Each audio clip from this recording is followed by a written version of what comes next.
இன்றைக்கி நம்ம இங்கிலீஷில் பேசலாங்கிற நிகழ்ச்சியில் புதுசாக என்ன பார்க்க போகிறோம், ஆல்ரெடி என்ன பார்த்துக்கிட்டு இருந்தோம் அப்படிங்கிற ஒரு சின்ன நினைவூட்டலோட இன்றைக்கான கிளாஸை ஸ்டார்ட் பண்ணிடலாம். நம்ம எதை பற்றி பார்த்துக்கிட்டு இருந்தோம், காலங்கள், அதாவது டென்சஸ் அப்படிங்கிற விஷயங்களை பற்றி பார்த்துட்டு இருந்தோம். அந்த டென்சஸ் காலங்கள் அப்படின்னு வரும்போது ப்ரெசென்ட், பாஸ்ட், ஃபியூச்சர் இந்த மாதிரி 3 விஷயங்களையும் சேர்ந்து தான். அதாவது நம்மளுடைய நிகழ்காலம், எதிர்காலம், இறந்த காலம். ஸோ இந்த மாதிரியான காலங்களை சேர்த்துறது தான் நம்ம டென்சஸ் அப்படிங்கிறத பார்த்தோம். ஸோ இந்த டென்சஸில் நமக்கு என்னெல்லாம் இருக்குன்னா, நமக்கு வந்து ஒரு காலத்தை பற்றி நம்ம சொல்கிறோன்னும் போது அந்த காலம் முடிஞ்ச மாதிரி இருக்கா, இல்லை இருக்கிற மாதிரி இருக்கா, இல்லை நடக்க போகிற மாதிரி இருக்கா, இல்லை நடந்துகிட்டு இருக்கா அப்படிங்கிற ஒரு 4 வேரியேஷன்ஸ் இருக்குது. ஸோ இந்த 4 ஃபார்ம்ஸ் தான் என்ன சொல்லுவாங்க, வேர்ப் ஃபார்ம்ஸ் அப்படின்னு சொல்லுவாங்க. அதாவது ஆக்ஷன்ஸ் அப்படின்னு சொல்லுவாங்க.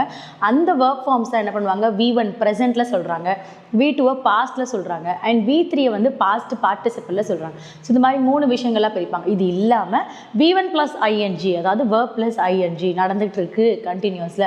ஸோ அந்த மாதிரி சொல்லக்கூடியது, சரிங்களா? ஸோ அதுவுமே நமக்கு இருக்குது. ஸோ இந்த வேர்ப் ஃபார்ம்ஸ் தான் நமக்கு என்ன பண்ணும், டென்ஸில் வந்து நமக்கு அழகான ஒரு இடம், ஒரு ஆக்ஷனை வந்து எப்படி செய்கிறாங்க, ஒரு செயலை எப்படி செய்கிறாங்கன்றதை நமக்கு ஃபுல்ஃபில் பண்ணி தரும், இல்லைங்களா? ஸோ இது வரைக்கும் நம்ம எதை பற்றி பார்த்துக்கிட்டு இருந்தோம், ஒரு காலத்தை வந்து ஒரு பெர்ஃபெக்ஷனாக ஃப்யூச்சரில் எப்படி பேசலாம், அதே பேஸில் நம்ம ஒரு இன்ட்ராகேட்டிவ் பேஸ் பண்ணி பாசிட்டிவ், நெகட்டிவ் இந்த மாதிரிலாம் நிறைய ஃப்ரேம் பண்ணோம். ஸோ நம்ம நல்லாவே ட்ரெயின் ஆகிட்டோம்னு நினைக்கிறேன். இன்றைக்கி உங்களுக்கு இன்ட்ரடியூஸ் பண்ண போகிறது ஒரு new topic and next tense of that. Next டென்ஸ்னு வரும்போது நமக்கு என்னது, நமக்கு டென்ஸில் எத்தனை கைண்ட்ஸ் இருக்குது, 12 கைண்ட்ஸ் இருக்குது இல்லையா? ஸோ அப்போ 12 கைண்ட்ஸில் நெக்ஸ்ட் கைண்ட் ஆஃப் டென்ஸ் என்னென்னா நமக்கு ப்ரெசென்ட் கண்டினியூஸ். ஸோ நம்ம ஆர்டராக பார்த்துட்டு வரோம். இப்போ கண்டினியூஸில் நமக்கு ஃபர்ஸ்ட் ஃபார்ம் வந்து present continuous. So present continuous tense அப்படின்னு வரும்போது அந்த கண்டினியூஸ் டென்ஸ் வந்து எப்படி ப்ரெசென்ட்டில், நிகழ்காலத்தில் எப்படி பேசலாம் கண்டினியூஸாக அப்படிங்கிறது தான். கண்டினியூஸ்னால் என்ன சொல்லியிருந்தோம், நடந்துகிட்டு இருக்கிறது அப்படிங்கிற மாதிரி இல்லையா? ஸோ அதை எப்படி சொல்லலாம், எப்படி அந்த வேர்ப் ஃபார்ம் எல்லாம் ஃப்ரேம் பண்ணலாம், அண்ட் அதுக்கான ரூல் என்ன, அந்த சென்டென்ஸ் எப்படி ஃப்ரேம் பண்ணலாம்னு சொல்லி தருவாங்க. ஸோ இன்றைக்கி பார்க்க போகிற ரூல் வந்து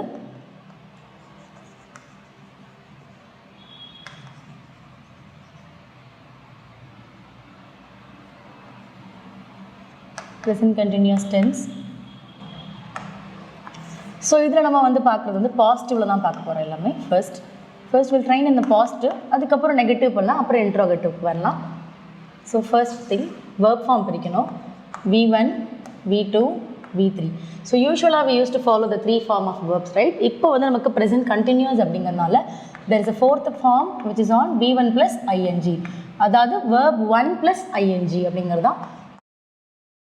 verb 1 வந்து present, verb 2 வந்து past, verb 3 வந்து past participle. ஸோ இப்படி தான் நம்ம எடுத்துகிட்டு போக போகிறோம், ஓகேங்களா? இப்போது V1ல் நம்ம என்ன எடுக்கிற இன்றைக்கின்னு பார்த்தீங்கன்னா சிம்பிளான ஒரு verb தான் go அப்படின்னு.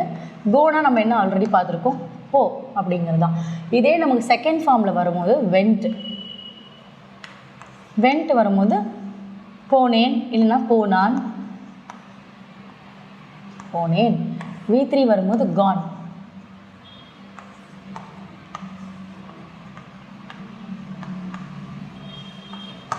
போய்விட்டான், he has gone. இதே V1 + ingல going, அதாவது verb 1 + ing அப்படின்னா நம்ம என்னது, verb 1 வந்து go + ing சேர்க்கும் போது going. அப்போ இது எப்படி எழுதலாம், அவன் போயிட்டுருக்கான் இல்லையா?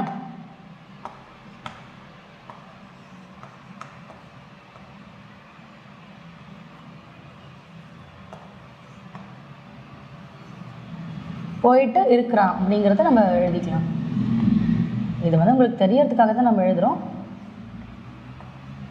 எக்ஸாக்டாக அப்படி சொல்லணும், போயிட்டு இருக்கிறான், இதுதான் கண்டினியூஸ். நமக்கு போயிட்டு அப்படிங்கிற மாதிரி, இருக்கிறானுங்கிறதுலாம் வேணாம், அது நமக்கு யாரும் தெரியாது, ஹீ ஷீ யாராக வேணால் இருக்கலாம்.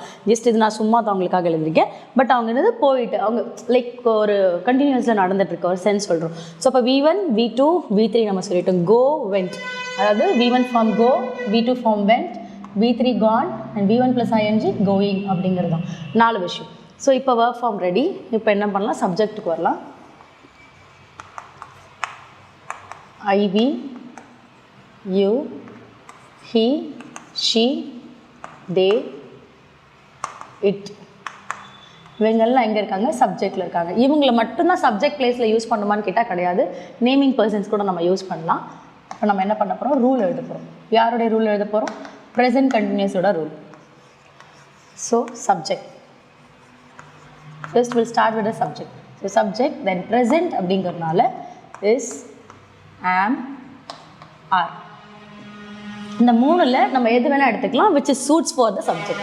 சப்ஜெக்ட்டுக்கு சூட் ஆகுற மாதிரி எடுத்து எழுதணும். ஸோ இப்போ வந்து ஷீ ஆம் அப்படின்னு எழுதக்கூடாது.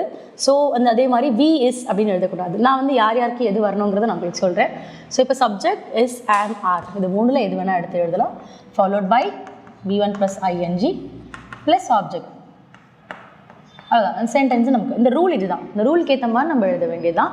ஸோ இப்போ நம்ம என்ன சொல்லியிருக்கேன், யார் யாருக்கு யார் வரலாம். இப்போ ஐ அப்படிங்கிற ஒரு பாசிபிலிட்டி எடுக்கிறீங்கன்னா ஐக்கு வந்து யார் வரலாம், ஆம் வரலாம். ஐ இஸ் வரக்கூடாது, ஐ ஆரும் வரக்கூடாது. ஸோ ஐயோட ஃப்ரெண்டு யார், ஆம் அப்படிங்கிறது.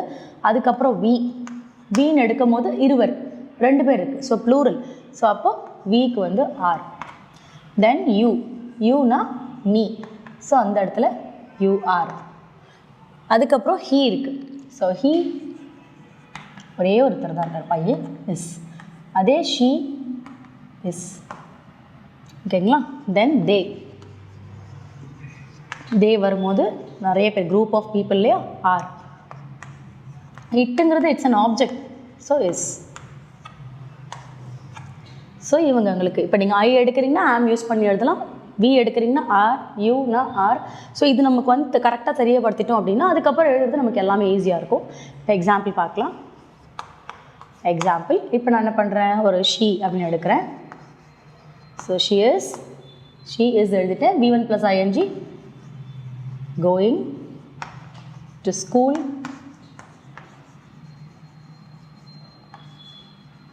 by bus. So she is going to school by bus அப்படின்னா அப்போ என்னது, அவள் பேருந்தில் பள்ளிக்கு செல்கிறாள். அப்போது அவளுங்கிறது ஃபர்ஸ்ட் ஃபார்ம் வரும், செகண்ட் எதில் போகிறாங்கன்றது வரும். அப்போது அவள் பேருந்தில் எங்கே போகிறாங்க, ஸ்கூலுக்கு.